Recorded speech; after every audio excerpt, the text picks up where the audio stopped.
नमस्कार, आप देख रहे हैं मुद्दे की बात और आपके साथ मैं हूं राजेंद्र देव। गाजियाबाद में मजदूरों की भीड़ की तस्वीरें आज सुर्खियों में रहीं। उस तस्वीर को भी हम आपको दिखाएंगे, लेकिन उससे पहले आपको दिखाते हैं गोरखपुर में मजदूरों की एक ऐसी तस्वीर जिसे पूरा प्रशासन कटघरे में है। वजह मजदूरों की ये तस्वीर कमिश्नर और डीआईजी की मौजूदगी में है, वो भी तब जब मुख्यमंत्री खुद ट्रक, साइकिल और बाइक से मजदूरों को चलने को मना कर चुके हैं। रिपोर्ट देखिए।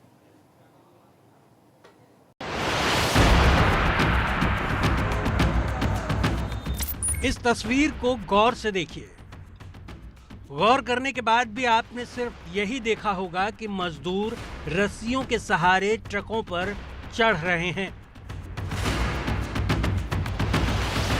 खुली आंखों का सच यही है, लेकिन खुली आंखों से जो छूट रहा वो भी आपको बताते हैं। गोले में दिख रहे ये दोनों गोरखपुर जिले के आला अधिकारी हैं। ग्रे कलर की शर्ट में खड़े साहब गोरखपुर मंडल के कमिश्नर जयंत नार्लिकर हैं और उनके ठीक बगल में खड़े डीआईजी गोरखपुर राजेश डी मोदक राव हैं। मुख्यमंत्री का जिला है, आला अधिकारी मौके पर खड़े हैं, फिर भी मजदूरों के लिए मुख्यमंत्री के आदेश हवा हो गए हैं।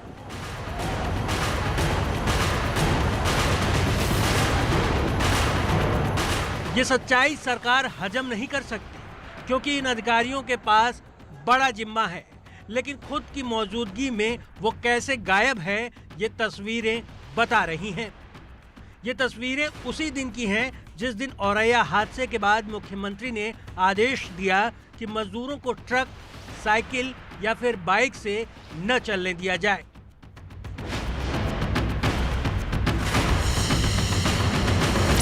लेकिन मुख्यमंत्री के आदेश को उन्हीं के जिले के अधिकारियों ने मजाक बनाकर रख दिया है।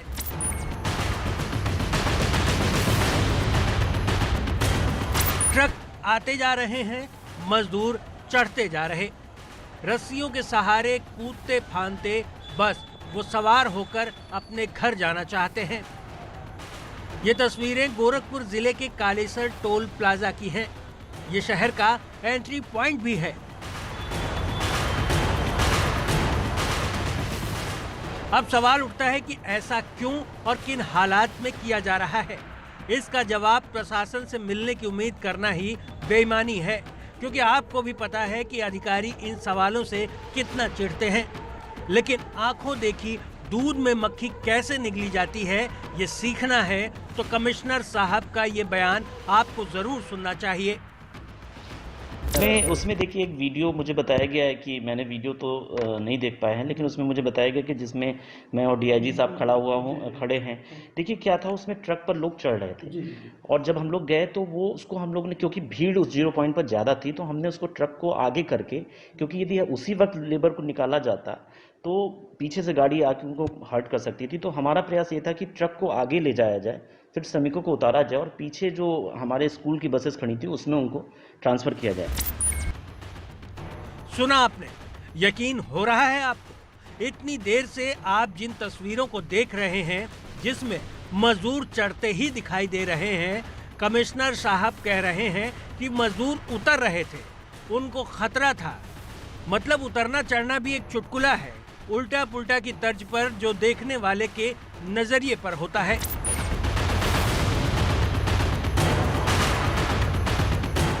कमिश्नर साहब अपनी या किसी दूसरे अधिकारी की कोई गलती मानने से साफ तौर पर मुकर गए हैं, बल्कि बातों बातों में ही सख्ती का ऐसा चोला उड़ा कि नारियल भी शर्मा जाए। यस, बिल्कुल सीज करेंगे। साहब खुद बता रहे थे कि कुछ दूर पर बसें खड़ी थी। खड़ी किस लिए थी? मजदूरों के लिए ही ना। तो फिर उनका इस्तेमाल क्यों नहीं किया गया?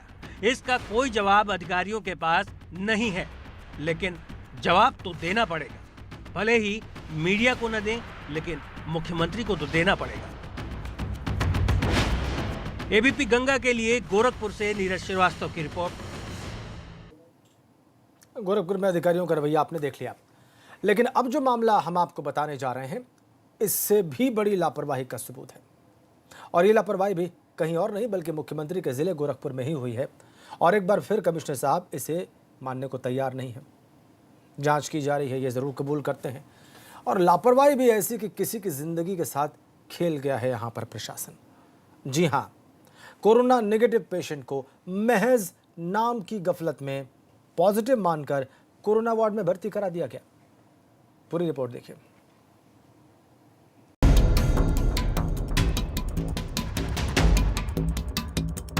सावधान लिखा हुआ है, लेकिन जाने किसके लिए?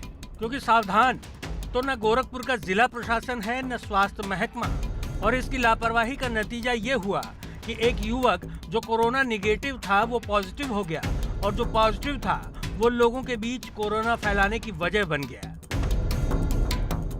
इस मामले की गंभीरता तब और बढ़ जाती है जब केस मुख्यमंत्री के जिले का हो। अस्पताल की लापरवाही को जरा फिर से समझिए। गुरुवार को जिले में 4 कोरोना रिपोर्ट पॉजिटिव आई थीं। इसके अलावा कई और रिपोर्ट आई, लेकिन जिले के बेलघाट के रहने वाले युवक को महज नाम की गफलत में कोरोना वार्ड में भर्ती कर दिया गया, जबकि उसकी रिपोर्ट निगेटिव थी। इसका नतीजा ये हुआ कि उसकी रिपोर्ट पॉजिटिव हो गई, यानी युवक को कोरोना हो गया। ये लापरवाही यहीं नहीं रुकी। निगेटिव केस वाले के साथ ये ज्यादती की गई, जबकि पॉजिटिव केस वाले के साथ प्रशासन ने क्या किया ये भी जानिए। जिस शख्स की रिपोर्ट पॉजिटिव आ चुकी थी, नाम की गफलत में ही उसे क्वारंटीन सेंटर भेज दिया गया। ये सेंटर टीबी अस्पताल में बनाया गया है, जहां पहले से ही कई संदिग्ध मरीज मौजूद हैं। स्वास्थ्य विभाग को जब अपनी चूक का एहसास हुआ तो उसने दोनों मरीजों के पते आपस में बदल दिए, यानी जो शख्स निगेटिव से पॉजिटिव हुआ उसे फिर से टीबी अस्पताल के क्वारंटीन सेंटर भेज दिया गया, और जो पॉजिटिव पहले से क्वारंटीन सेंटर में मौजूद था उसे कोरोना वार्ड में भर्ती करा दिया गया। अस्पताल और प्रशासन की इस लापरवाही का अब अंदाजा लगाइए। जो शख्स सही सलामत था उसे कोरोना में झोंक दिया, और जो केवल संदिग्ध थे वहां कोरोना पॉजिटिव को भेजकर संक्रमण का खतरा बढ़ा दिया।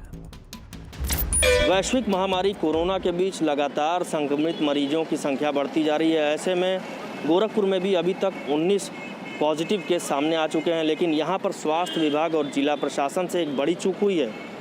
एक निगेटिव पाए जाने वाले युवक को यहाँ से बीआरडी मेडिकल कॉलेज के कोरोना वार्ड में भेज दिया गया। वहीं जो कोरोना पॉजिटिव मरीज था, नाम की गफलत में वो टीबी अस्पताल स्थित क्वारंटाइन सेंटर भेज दिया गया।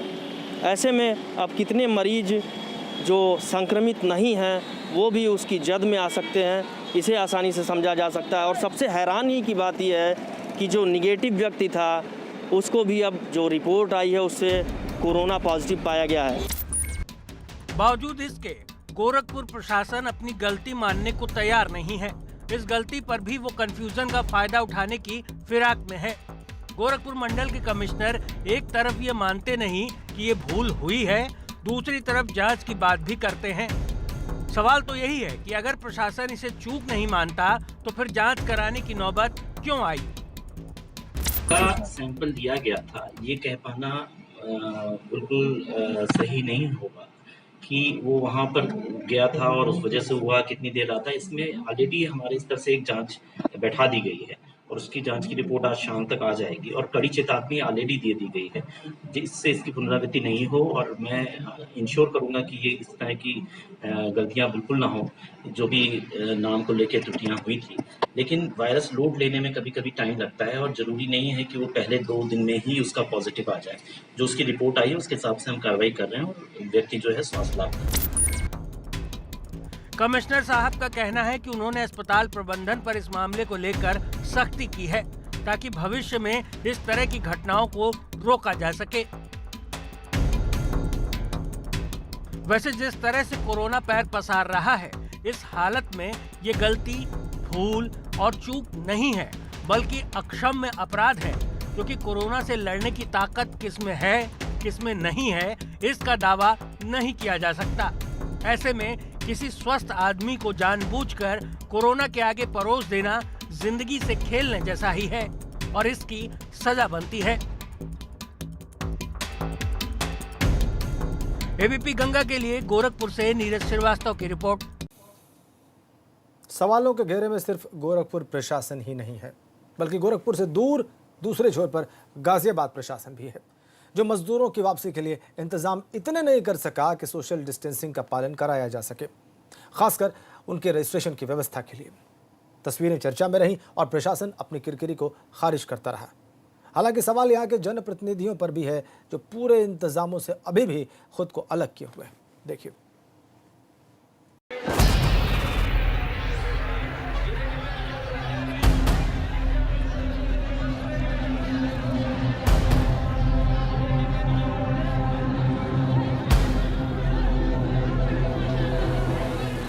इस भीड़ के चेहरों को पहचानने की कोशिश मत करिए।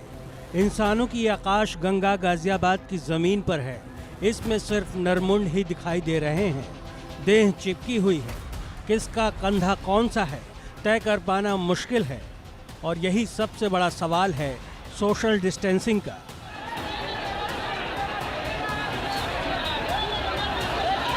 कोरोना टाइम में जिस फॉर्मूले का इस्तेमाल सबसे बड़े स्तर पर करने की बात है, वो फॉर्मूला यहाँ भीड़ के बीच में ही गुम हो गया है।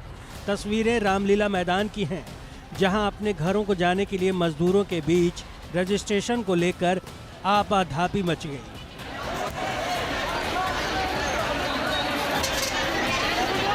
पूर्वी उत्तर प्रदेश और बिहार जाने वाले मजदूरों की भीड़ ट्रेन और बसों के जाने के लिए अपना नाम पता दर्ज कराने की खातिर एक दूसरे पर चढ़ रही है।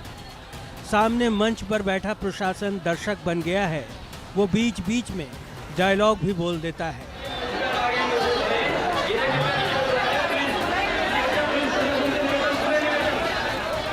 इन मजदूरों में कोरोना पॉजिटिव हैं या नहीं, प्रशासन को ये भी नहीं पता। भीड़ कितनी है ये भी नहीं पता। भीड़ इतनी आई कहां से ये भी नहीं पता। उसे बस इतना पता है कि 2 ट्रेन से कितने लोग जाएंगे। लेकिन इसी भीड़ के बीच आरोग्य सेतु ऐप को खोलने पर जो पता चलता है वो डराने वाला है। इस वक्त हम घंटाघर रामलीला मैदान पर मौजूद हैं और ये भीड़ की तस्वीर हम आपको लगातार दिखा रहे हैं। लेकिन इससे ज़्यादा खतरनाक एक जो चीज़ फिलहाल सामने आई है उसकी तरफ हम आपका ध्यान आकर्षित करवाना चाहते हैं। ये मेरा मोबाइल है, जिसमें आप देख सकते हैं कि GPS और ब्लूटूथ दोनों ऑन है। और जब मैं आरोग्य सेतु ऐप इसमें देख रहा हूँ 500 मीटर में, तो आप देख सकते हैं कि ये बता रहा है कि तकरीबन 5000 लोगों ने आरोग्य सेतु ऐप इस्तेमाल कर रहे हैं। 38 लोगों ने अपना टेस्ट किया है। अनवेल 4 लोग बता रहे हैं खुद को। लेकिन सबसे बड़ी चीज़ ये है कि 17 आरोग्य सेतु के इस्तेमाल करने वाले लोग जो हैं वो पिछले 28 दिनों में यहाँ पॉजिटिव पाए गए हैं। ये बहुत बड़ी चीज़ है। प्रशासन का दावा है कि कुछ लोगों को बॉर्डर पर जाने से रोकने के बाद यहाँ लाया गया, लेकिन ज्यादातर भीड़ सुनकर ही आ गई। जो भी हो, जाहिर है जब लाखों की तादाद में मजदूर अपने घरों को वापसी कर रहे हैं, उनके साथ हादसे हो रहे, तो ऐसे में प्रशासन इतनी बड़ी लापरवाही कैसे कर सकता है, वो भी तब जब पारा 40 डिग्री के पार हो।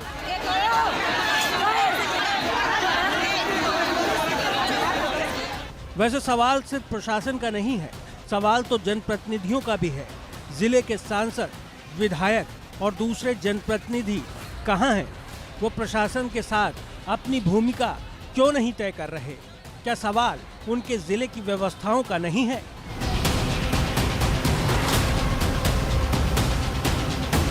हालांकि भीड़ की इन तस्वीरों से हुई फजीहत के बाद कुछ नेता मौके पर पहुंचे।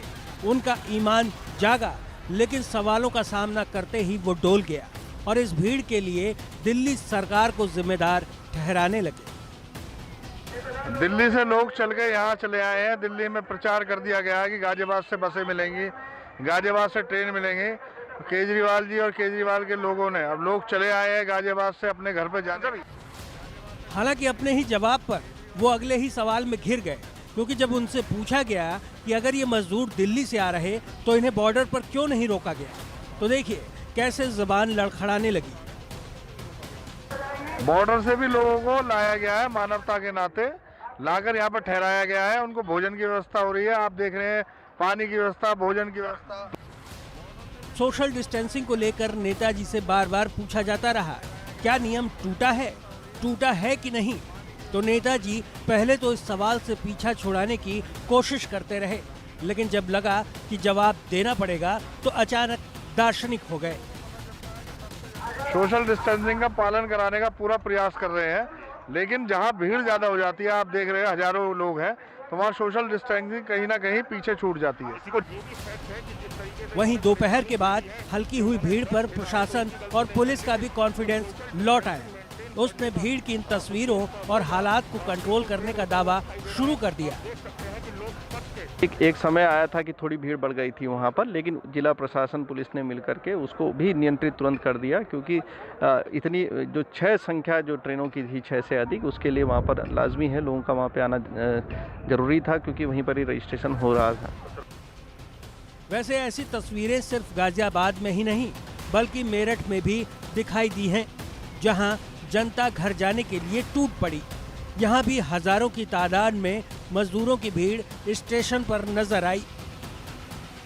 सैकड़ों की तादाद में प्रवासी मजदूर अपने गंतव्य को जाने के लिए मेरठ रेलवे स्टेशन पहुंचे हैं और आप देख सकते हैं तस्वीरों के माध्यम से कि किस तरीके से ये रेलवे स्टेशन के बाहर इनकी भीड़ का हुजूम इकट्ठा है और प्रशासन लगातार इनको संयम बरतने की हिदायत दे रहा है। लेकिन आप देख सकते हैं ना ही यहाँ पर आपको सोशल डिस्टेंसिंग मेंटेन दिख रही होगी और ना ही जो मजदूर हैं वो रुकने के लिए तैयार हैं। आप देख सकते हैं।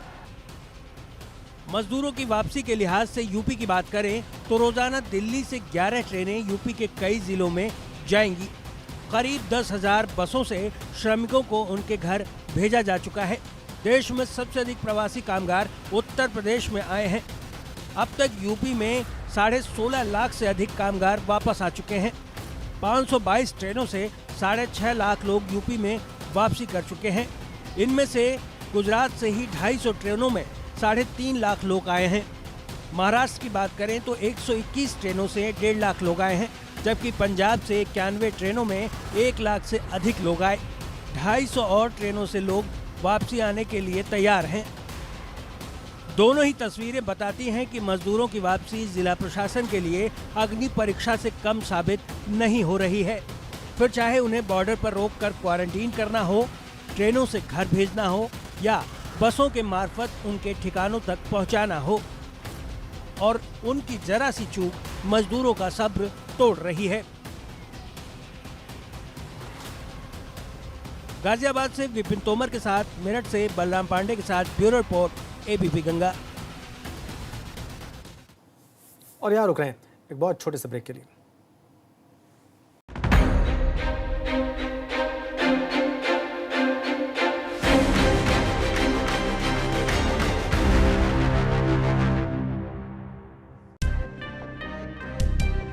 हाथ साफ तो कोरोना साफ।